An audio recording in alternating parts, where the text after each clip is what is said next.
ver tres cosas importantes. La primera va a ser las evidencias internas de las Escrituras que nos muestran que es un libro inspirado. La segunda hablaremos sobre la iluminación para comprender las Escrituras. Y en tercer lugar, trataremos de observar brevemente lo que es el tema de la canonización. Abramos la Biblia, en primer lugar, en Primera de Tesalonicenses, capítulo 2, y versículo 13. Primera de Tesalonicenses 2, 13. Por lo cual también nosotros, sin cesar, damos gracias a Dios de que cuando recibisteis la palabra de Dios, que oísteis de nosotros, la recibisteis no como palabra de hombres, sino según es en verdad la palabra de Dios, la cual actúa en vosotros, los creyentes. ¿Hemos entendido bien este versículo? Es clave para mostrar cómo el mismo apóstol estaba convencido de que lo que él estaba escribiendo era palabra de Dios. Marquemos las palabras.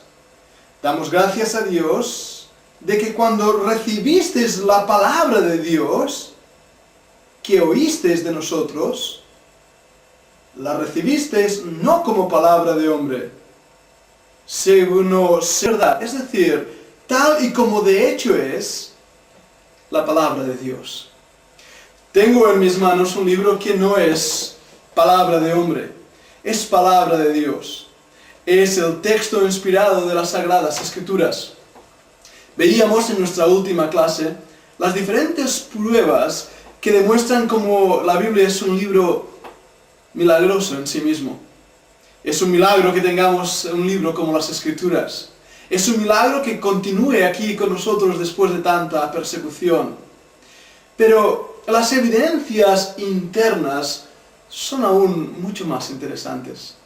Seguro tenéis con vosotros nuestras notas y me gustaría que leyéramos en ese apartado que dice evidencias internas. Pablo es claro al comunicar que sus palabras no contienen error.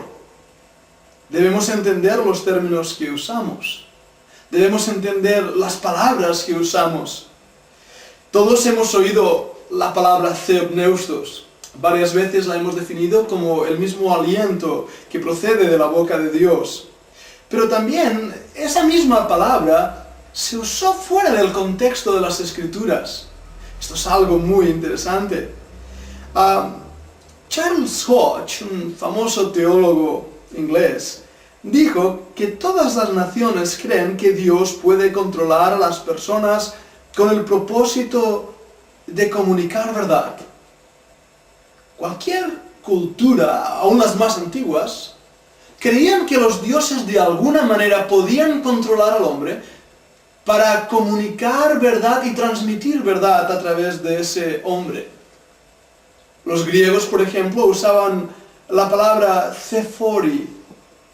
Es una palabra muy parecida a theopneustos, pero contiene una pequeña diferencia. Thephori se refería a alguien que estaba en control de Dios para comunicar verdad. Thephori se puede ver traducido, como lo traduce nuestra Biblia, siendo usado por Dios. O theopneustos, siendo inspirada por Dios, o diciendo las palabras de su Dios. Así que descubrimos que en la historia antigua que estas civilizaciones creían que un hombre podía ser inspirado por la divinidad para comunicar y transmitir la palabra de Dios. Vemos algo interesante. Los autores del Nuevo Testamento sabían que el Antiguo Testamento había sido inspirado. Cuando Pedro o Pablo se refieren a las Escrituras, hablando del Antiguo Testamento, lo hacen con claridad, mostrando esos eran libros que Dios mismo había dado. También el mismo Pedro hablará de los escritos paulinos diciendo que son parte de las Escrituras y que los indoctos las tuercen como las mismas Escrituras. Es un dato interesante. Leáis por favor en 2 de Pedro 1 y versículos 20 al 21. O mirad a Pablo en 1 de Corintios 12:13. Moisés mismo sabía que su palabra era palabra de Dios. Éxodo 25:1. El mismo Isaías en Isaías 1:2. O Jeremías en Jeremías 1:2. David menciona cómo su revelación venía de Dios en 2 de Samuel capítulo 23 y versículo 2. Todos estos escritores estaban seguros que lo que ellos comunicaban era la palabra de Dios revelada. Las evidencias internas de la Escritura defienden que la Biblia es un libro dado por Dios. No en vano solemos decir que la Biblia es su mejor intérprete y que la Biblia es su mejor defensor. En Hechos 27, 14, 15 y el versículo 18, encontramos algo que nos va a ayudar a entender la idea de la inspiración. Mirad ese pasaje. Lucas usa la palabra que Pedro también va a usar. En Hechos dice que era llevado. Era llevado, ¿lo que es? Si leéis el contexto veréis que el barco era llevado. Un barco a la deriva llevado por el ímpetu del mar y el viento casi a punto de hundirse. El barco era llevado. Esa palabra es la palabra feromenoi. Compararlo ahora con Pedro. Pedro dirá que la Escritura es dada por Dios y que santos hombres de Dios la escribieron feromenoi, siendo llevados. Nuestra Biblia en castellano la ha traducido como siendo inspirados. Esa hubiera sido la palabra theopneustos. Es una palabra diferente. Feromenoi tiene el sentido de ser llevado, controlado por un agente externo que de alguna manera va a cumplir su voluntad. Haciendo una síntesis del libro de Hechos y Pedro, podemos decir que de la misma manera que el viento llevaba a la nave, el Espíritu Santo llevaba al escritor de las Escrituras. El viento no hizo nada para cambiar el tipo de nave. Fuera un galeón romano o una galera, fuera un pequeño balandro o un barco de pescadores, el viento lo único que iba a hacer era henchir las velas para que ese barco navegara. Así hizo el Espíritu Santo. Hinchó las velas en el mar de la gracia para que un hombre pecador, imperfecto, nos diera un libro perfecto. Dios no anuló al barco. Dios no cambió al barco. Dios lo usó con el poder de su Santo Espíritu para darnos un libro inspirado. Por eso podemos decir, la Biblia es un libro divino. Dios usó a santos hombres de Dios que escribieron siendo llevados por el Espíritu Santo para darnos una revelación sin error, sin nada que se contradiga a sí mismo. Ahora, hay una última evidencia interna. Esta es muy importante. Me refiero a las profecías. La Biblia es un libro profético y de profecías. Todos sabemos bien y conocemos como en el momento de la crucifixión del Señor Jesucristo, más de 30 profecías antiguo-testamentarias se cumplieron al pie de la letra. No solamente eso. Las profecías relacionadas con Israel, las profecías en cuanto a su cautividad babilónica, a su dispersión, las profecías relativas a la destrucción de naciones enteras se cumplieron. El libro de Isaías, de Daniel, de Ezequiel, profetas menores y profetas mayores, todos visualizaron hechos y eventos que iban más allá de su tiempo, más allá de la trayectoria histórica que ellos vivieron. Ninguna de esas profecías falló. Pero la Biblia no termina ahí. Encontramos en las Escrituras profecías relativas al tiempo en que estamos viviendo hoy, los últimos días. ¿Quién hubiera imaginado que Israel un día volvería a ser nación? si no hubiera sido ese cumplimiento histórico el 19 de mayo de 1948, a las 12 del mediodía, cuando las Naciones Unidas reconocieron a Israel como nación y a la Tierra Santa como patria de los judíos. Hay más profecías en la Biblia, más eventos aún por cumplir, pero sin duda alguna, ninguna de estas profecías se perderá, sino que todas llegarán a un perfecto cumplimiento. Sí, alguien puede decir, hay otros profetas en este mundo, se habla de Nostradamus, se habla de adivinos y se habla de visionarios, pero ninguno de ellos tiene la perfección de las Sagradas Escrituras. Por lo tanto, concluimos que la evidencia interna en cuanto a la inspiración de las Sagradas Escrituras es probada por los mismos escritores que se reconocieron unos a otros. Es probada también por los mismos escritores que reconocían que sus escritos eran dados e inspirados por Dios. Y en tercer lugar, la evidencia interna de la inspiración de las Escrituras se puede ver mediante el cumplimiento de las profecías. Ahora, pensemos en algo más. La Biblia nos dice que las cosas de Dios para el hombre son locura. ¿No es así? Cualquiera de los muchachos que pasan por delante de este local y ven la iglesia se ríen y mofan de las cosas de Dios. No las pueden entender. El libro es un libro sellado para aquellos que no creen. La incredulidad ciega al hombre. Y como decíamos al principio, también la carnalidad ciega al hombre. Necesitamos la iluminación del Espíritu Santo para comprender las Escrituras.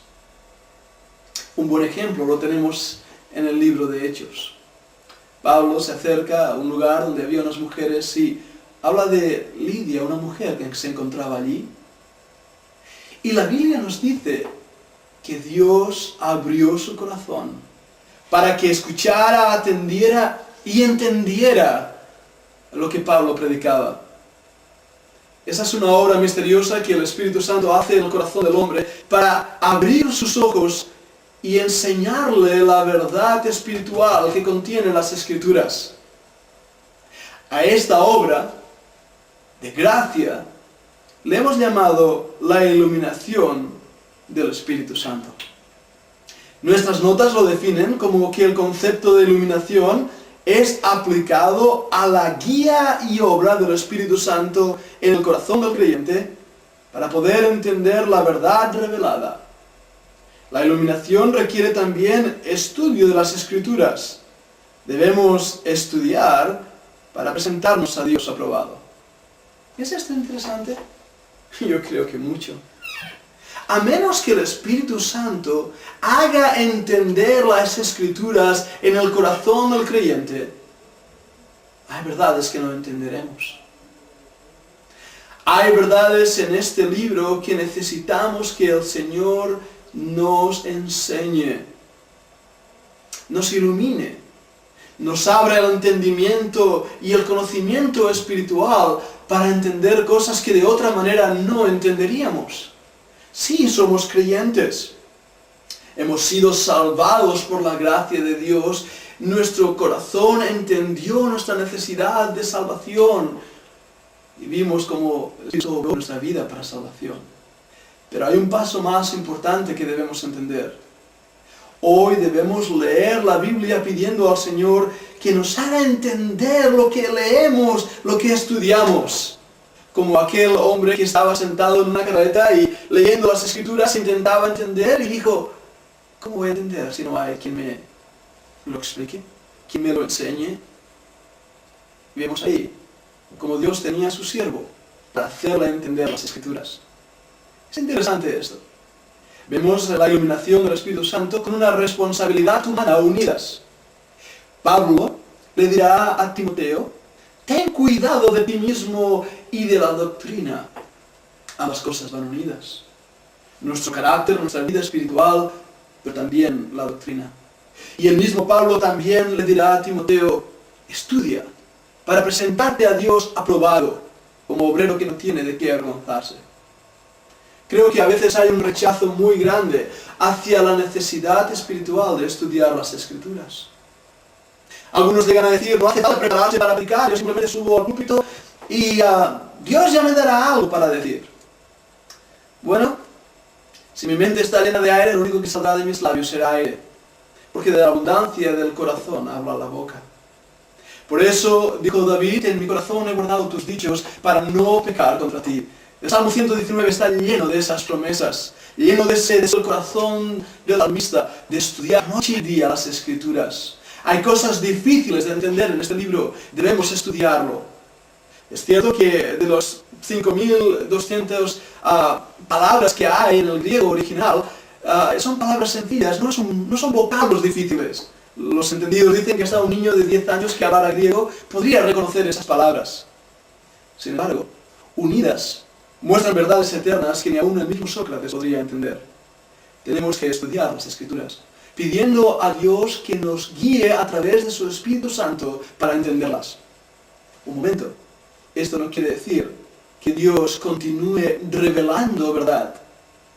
La verdad ya ha sido revelada. La verdad ya ha sido sellada, pero es ahora que debemos pedir al Señor que nos la haga entender. En este hilo de pensamiento viene nuestro segundo de esta clase, la canonización de las Sagradas Escrituras. Nos tomaría mucho tiempo hablar en detalle de este tema. Aún los estudiosos discuten y hay diferentes hipótesis y posturas en cuanto a la canonización de las Escrituras. Queremos solamente mirar un poco los detalles. Dios mediante, en próximas clases, desarrollaremos mucho más profundamente este tema que nos ocupa.